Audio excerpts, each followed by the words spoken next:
निकुंज में कोई भी किसी को प्रणाम नमस्कार नहीं करते, सखी दासी भाव से सेवा नहीं करती। क्या कोई छोटा बड़ा वहां नहीं है? छोटा बड़ा तो है, बड़े तो राधा माधवी हैं, प्रिया प्रीतम, बाकी सब सखियाँ छोटी, क्योंकि वो परमात्मा है और बाकी सब आत्मा है। तो आत्मा और परमात्मा में जितना अंतर है और जितनी समानता है, उतना ही सखियों में और राधा माधव में अंतर और समानता है।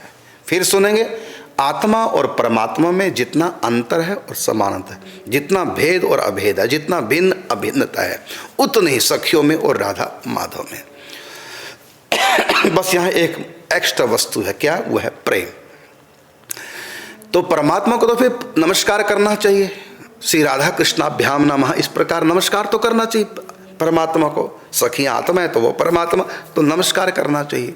इसका उत्तर ये है कि प्रेम में इतने एक हो चुके हैं कि वहाँ बड़ा छोटापन भावना में रहा ही नहीं। प्रेम इतना राधा माधव से है तो वहाँ ये फॉर्मेलिटीज नहीं रही, क्योंकि प्रणाम तो ऐश्वर्य भाव में किया जाता है, वहाँ ऐश्वर्य नहीं रहा, वहाँ परम माधुर्य भाव है ना। समाज में तो ठीक है, पत्नी पति को प्रणाम करेगी, है ना, लेकिन जब वो अपने एकांतिक कमरे में प्रेम लीला कर रहे हैं तो उस समय थोड़ी वो प्रणाम करेगी, है ना, क्योंकि वो वहाँ पर भी बड़ा छोटा नहीं है। ये नहीं कि पत्नी चरणों में बैठेगी, एकांतिक लीला में ऐसा नहीं। हाँ, जो सामाजिक लीला है वहाँ अलग है, पति पत्नी का दर्जा, वहाँ अलग व्यवहार है। लेकिन जो एकांतिक क्रीड़ा होगी तो उसमें थोड़ी ये बड़ा छोटा होगा या उसमें कोई नमस्कार, वहाँ ही नहीं। तो ये प्रेम का खेल, लेकिन वहाँ तो फिर भी काम क्रीड़ा है स्त्री पुरुष में, लेकिन निकुंज वृंदावन में वहाँ काम का तो प्रवेश ही नहीं, लेकिन प्रेम इतना होता है कि इतना प्रेम है कि भिन्नता रही ही नहीं भावना में। इसलिए वहाँ प्रणाम आदि करने की फॉर्मेलिटी वहाँ नहीं, वहाँ तो सेवा है। और सेवा भी यहाँ जैसे नहीं, जैसे नौकर करते हैं सेवा, ऐसी सेवा वहाँ नहीं। वहाँ सेवा कह दो चाहे प्रेम करना कह दो, सेवा करना प्रेम करना दोनों पर्याय हो जाते हैं। लेकिन दुनिया में ऐसा नहीं। दुनिया में सेवा हम प्रेम के लिए नहीं करते, नोट के लिए करते हैं, पैसे के लिए करते हैं, कुछ मिलेगा उससे। लेकिन माँ जो बच्चे की सेवा करती है उससे कुछ मिलेगा इसलिए नहीं, माँ को अच्छा लगता है। माँ बच्चे को दूध पिलाती है, उसको छाती से चिपकाती है, उसको प्यार करती है, उसको चूमती है, तो उसको रोते को हंसाती है, प्रसन्न करते, उसको सुलाती है। तो इसको चाहे तो सेवा कह दो, माँ बच्चे की सेवा कर रही है, और चाहे कह दो माँ बच्चे से प्रेम कर रही है। इसका फल नहीं है, स्वयं में फल है। समझना, नौकरी फल नहीं है, वो क्रिया है, वो एक साधना है। किसको? पैसे को पाने की साधन है, सुख को पाने का साधन है नौकरी, सुख को पाने का साधन है सेवा। लेकिन प्रेम जो हम करते हैं एक दूसरे से, वो कोई और वस्तु को इसका फल नहीं है, वो स्वयं फल रूप है। प्रेम साधना नहीं, प्रेम साध्य है, प्रेम फल है। तो इसी प्रकार से प्रिया प्रीतम की जो सेवा सखियां करती हैं, तो वो कोई सेवा वैसी नहीं जो नौकर कर किया करते हैं। वो सेवा संसार वाली सेवा नहीं। सेवा का मतलब यहाँ प्रेम है। चाहे कह दो सेवा, चाहे कह दो प्रेम करना, चाहे सेवा करना, दोनों पर्याय हैं, दोनों के एक ही अर्थ है, दो अर्थ हैं। चाहे कह दो सखियां प्रिया प्रीतम की सेवा कर रही हैं, और चाहे कह दो सखियां प्रिया प्रीतम से प्यार कर रही हैं, दोनों का एक ही अर्थ है, और वो प्रेम ही करती हैं। और जिस अर्थ में आप सेवा को लेते हैं ना, तो वो अर्थ तो वहाँ सेवा का है ही नहीं।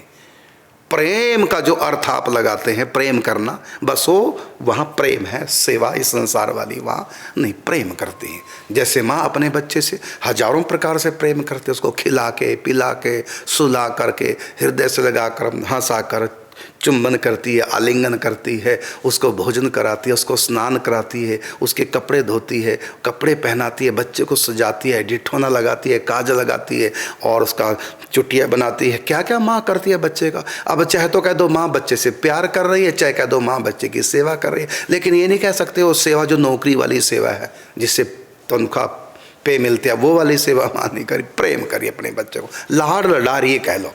हमारी भाषा में, निकुंज की भाषा में क्या कहते हैं? लाड़ लड़ाना। अब उस लाड़ लड़ाने को माँ के चाहे तुम सेवा कह दो, चाहे प्रेम कह दो, और चाहे कह दो माँ अपने बच्चे को लाड़ लड़ा रही है, आनंद ले रही है माँ, और स्वयं भी उसको आनंद आ रहा है माँ को, और बच्चे को भी आनंद आता है। यहाँ तो आनंद ले रहे हैं।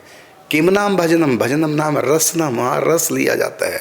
अब नौकरी करते समय, सेवा करते समय रस थोड़ी मिलता है। रस तो तब मिलता है, रस का मतलब सुख आनंद, जब तनख्वाह मिलती है पैसे की, पैसा मिलता है, और उस पैसे जब हम खाते पीते ऐशो आराम करते हैं तब फल रस मिलेगा। लेकिन सेवा फल नहीं, सेवा एक कर्म है, साधन है। लेकिन निकुंज की जो सेवा है उसको चाहे कह दो सखियां सेवा कर रही हैं, चाहे ये कह दो कि सखियां प्रेम कर रही हैं, चाहे कह दो सखियां लाड़ लड़ा रही हैं। निकुंज की भाषा में तुम यही कहते हैं कि सखियां प्रिया प्रीतम को कैसे लाड़ लड़ाती हैं, कितना प्रेम करती हैं, खिला के पिला के हंसा के नचा के नाच के और सुला कर, किस हजारों नहीं करोड़ों नहीं अरबों खरबों प्रकार से सखियां प्रिया प्रीतम को लाड़ लड़ाती हैं। इसलिए वहाँ ये नमस्कार नमस्कार नहीं, ये तो बहुत पीछे रह जाते हैं। नमस्कार करना तो वहाँ बड़ा छोटा है, लेकिन लाड़ लड़ाना, जैसे माँ तो बड़ी है, अभी बच्चा छोटा है, यहाँ माँ बेटे में छोटे बड़े का तो संबंध है ही है। लेकिन छोटा बच्चा माँ को प्रणाम थोड़ी कर रहा है, वो तो बड़ा होगा जब मर्यादा अलग न रखी वो तब। लेकिन बच्चा प्यार करता है माँ से, माँ बच्चे से प्यार करती है ना। अब माँ बच्चे के पाँव में वो कर रही है, क्या बोलते हैं उसको, मालिश भी कर रही है। तो इसका अर्थ क्या है कि माँ छोटी होगी तो बेटा बड़ा। यहाँ कोई छोटा नहीं कोई बड़ा नहीं। व्यवहार में तो है कि माँ बड़ी है तो बच्चा छोटा, लेकिन प्रेम में कोई बड़ा छोटा नहीं। माँ बच्चे के पाँव में वो कर रही है, मालिश कर रही है, और तो बच्चे को पाप लगेगा कि माँ से पाँव छुआ रहा है तुमको पाप लगेगा? पाप नहीं, क्योंकि वो प्रेम का खेल हो रहा है। बस इसी प्रकार से जैसे माँ अपने बच्चे को हजारों प्रकार से सेवा के द्वारा लाड़ लड़ाती है, चाहे कह दो प्रेम करती है, इसी प्रकार सखियाँ प्रिया प्रीतम की सेवा करती है, उनको प्रेम करती, उनको लाड़ लड़ाती हैं। यही उनका सुख है, इसके बिना जी नहीं सकती।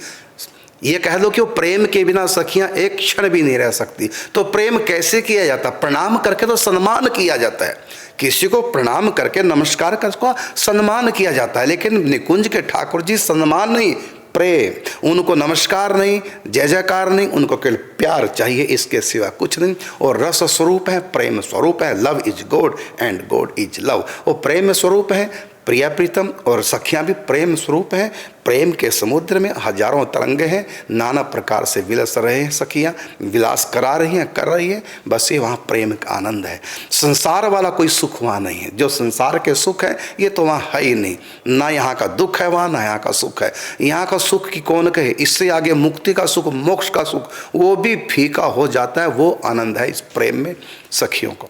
कहा ना कि भक्ति सुख के सामने ब्रह्मानंद तुच्छ होए, कोटि गुना करी ब्रह्म सुख भक्ति सम नहीं सोए। इस प्रेम के सामने समाधियां भी फीकी हैं। इस महाप्रेम रस समुद्र के आगे मुक्ति का सुख भी फीका होता है। वो सुख है।